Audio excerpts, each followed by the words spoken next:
A este canal de YouTube Nelter de la Cruz, trayendo la mañanera desde Tabasco, su tierra natal. Por ahí no se les olvide darnos su like, aquí abajo la campanita, suscríbanse, ahí está una campanita ahí abajo a la derecha. Suscríbanse a este canal, compartan, échenos la mano, llegar a más en estas redes sociales. Bueno, vamos a seguir con la segunda pregunta. Tardó cerca de 20 minutos. Buenos días, señor presidente, gobernador, secretarios, secretaria. Buenos días a todos y a todos. Diego Elías Cedillo, de Tabasco Hoy, Campeche Hoy, Quintana Roo Hoy y Diario Basta de Grupo Cantón. Señor presidente, un poco en el contexto que usted comentó de la política, en algún momento leí que la política también es generar consensos. ¿A qué voy con esto? El día de ayer se firmó con todas y todos los gobernadores esta situación respecto a la pensión para personas con discapacidad, la pensión universal. Entonces, presidente, con base en eso, me gustaría también compartirle la portada corporativa del Grupo Cantón, en la cual ratificamos AMLO conquista a gobernadores. En este tema, presidente, comentarle y preguntarle cómo fueron los pormenores de esta reunión, cómo se llegó a estos acuerdos, estos cabildeos, para lograr el consenso en el tema de la pensión para las personas con discapacidad. Y también, presidente, si con este contexto ya no hay gobernadores enemigos u opositores al contexto de la 4T, y si su gobierno, bajo esta premisa, gobernará para todas y todos los mexicanos, presidente. Bueno, siempre se ha gobernado para todos, es nuestra responsabilidad, y la verdad es que no tenemos enemigos, ni queremos tenerlos. Hay adversarios, y en el caso de los gobernadores yo diría que ni siquiera son adversarios, sino han ellos ejercido su derecho a disentir con el gobierno federal, y esto es normal, más en el tiempo que estamos viviendo. Antes era muy difícil, porque el presidente era omnímodo, todopoderoso. Aún así, había discrepancias cuando dominaba a un solo partido, cuando el presidente era el primer mandatario y al mismo tiempo el presidente del partido del Estado. Y aquí tenemos el ejemplo y vamos a recordarlo, porque además es como un homenaje. Lo quiso en su gobierno el ingeniero Rovirosa, cuando el auge petrolero,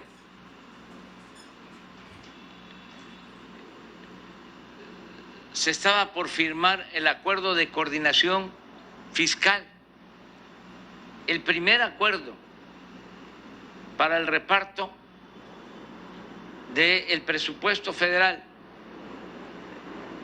la entrega de las participaciones a los estados. Y él pidió un trato especial para Tabasco, porque en ese tiempo Tabasco producía o se extraían de Tabasco alrededor del 60% de todo el petróleo de producción nacional, el 60%. y no se dejaban beneficios. Se le tenía que dar un trato especial a Tabasco. Bueno, a pesar que hubieron presiones fuertes, estaba Díaz Serrano, director de Pemex, muy amigo del presidente López Portillo, David Ibarra, secretario de Hacienda, y el ingeniero se resistió a firmar. Fue el único gobernador que no firmaba el Acuerdo Nacional de Coordinación. El primero es vigente, claro, con modificaciones, pero fue cuando se toma la decisión de que los estados renuncian a su derecho a cobrar impuestos y le trasladan esa facultad a la Federación para que la Federación cobre los impuestos y entregue participaciones de esa recaudación a las entidades federativas. De ahí surge esa ley de coordinación fiscal. ¿Qué sucedió? Amenazaron fuerte y el gobernador Rovirosa también planteó que se iban a parar. Al final, para beneficio de Tabasco, se le dio un trato especial al Estado. Y por muchos años, Tabasco obtuvo el primer lugar en participaciones por habitante. Claro, llegaron otros gobernadores, ya no con la misma firmeza, y empezaron a ceder y le quitaron a Tabasco todas las participaciones. Ahora pues es distinto, ya no hace falta que se amparen, porque se está invirtiendo mucho en Tabasco. ¿Hay trato especial para Tabasco, presidente? Sí, porque Tabasco le ha dado mucho a la nación. Imagínense cuánto petróleo han extraído de Tabasco. Y además, petróleo de la mejor calidad. Olmeca, un súper ligero, que ya ni requiere refinación, prácticamente. Ahora hay unas plantas de refinación que producen poco, pero que se pueden instalar siempre y cuando procesen petróleo ligero, que es el que se produce en Tabasco, no es petróleo pesado. Entonces, Tabasco, Campeche, Veracruz, Chiapas, pues están siendo atendidos como nunca.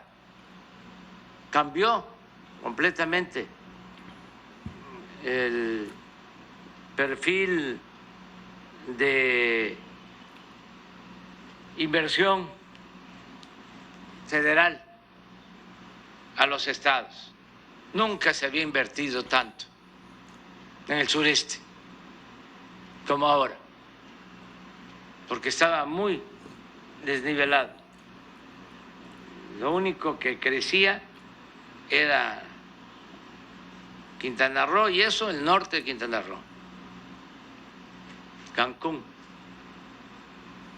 No era lo mismo Otompe Blanco o Morelos o Felipe Carrillo Puerto.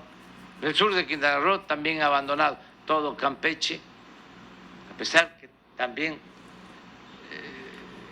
extrayeron muchísimo petróleo de Campeche, siguen extrayendo muchísimo petróleo. Ahora, imagínense lo que es una inversión en el caso de la refinería de alrededor de 160,000 millones de pesos. En esta hora, la refinería están trabajando cerca de 30,000 obreros. Tabasco está, de acuerdo a la información del INEGI, en los primeros lugares en creación de empleos. Están llegando a trabajar de otros estados, cuando durante todo el periodo neoliberal era lo opuesto. Tenían que irse los tabasqueños a buscar trabajo a Cancún. Ahora es distinto. Pero lo mismo en Campeche. El Tren Maya es una inversión de alrededor de 150,000 millones de pesos. ¿Cuándo se habían visto esas inversiones? Y no deuda, presupuesto. Ya las empresas que están a cargo de la construcción del tren, en la refinería, en las obras del Istmo, ya tienen alguna dificultad para conseguir fuerza de trabajo, cosa que no sucedía, pero es justicia al sureste, y esto lo entienden en el norte y lo entienden en el centro, porque ¿cómo se desarrolló el norte? ¿Cómo se desarrolló el centro? En buena medida, pues, de los ingresos del petróleo, que llegaron a significar por más de 2 décadas el 40% del presupuesto nacional se obtenía de los ingresos del petróleo, de lo que se extraía de petróleo en Tabasco, en Chiapas, en Campeche. 40% del presupuesto nacional que se distribuía en todo el país. Entonces, ahora, pues, la gente del norte, del centro, además no se ha desatendido el norte, se sigue apoyando el norte. Ustedes van a Reynosa, van a Matamoros, a Nuevo Laredo, van a Ciudad Juárez, y la gasolina está en 14 pesos el litro. Si aquí está en 20, allá está en 14, 15 pesos, 5 pesos menos. Porque desde que llegamos se aplicó un programa especial para la frontera. El salario mínimo en la frontera es mucho más que el salario mínimo en el resto del país. Ha aumentado el salario mínimo desde que llegamos al gobierno en la frontera más del 100%, más del doble. Entonces se atiende el norte, se atiende también el Bajío, el centro y el sureste. Y es equilibrar, porque estaba, como decimos en Tabasco, muy ladeado y ahora es enderezar y que haya un crecimiento horizontal, que podamos crecer parejo en todo el país. Muchas gracias, presidente. Y como Pues ahí está la primera pregunta de 20 minutos. Por ahí no se les olvide darnos un like ahí, con la manita arriba, con el dedito. Den a la campanita, suscríbanse, échenlo la mano.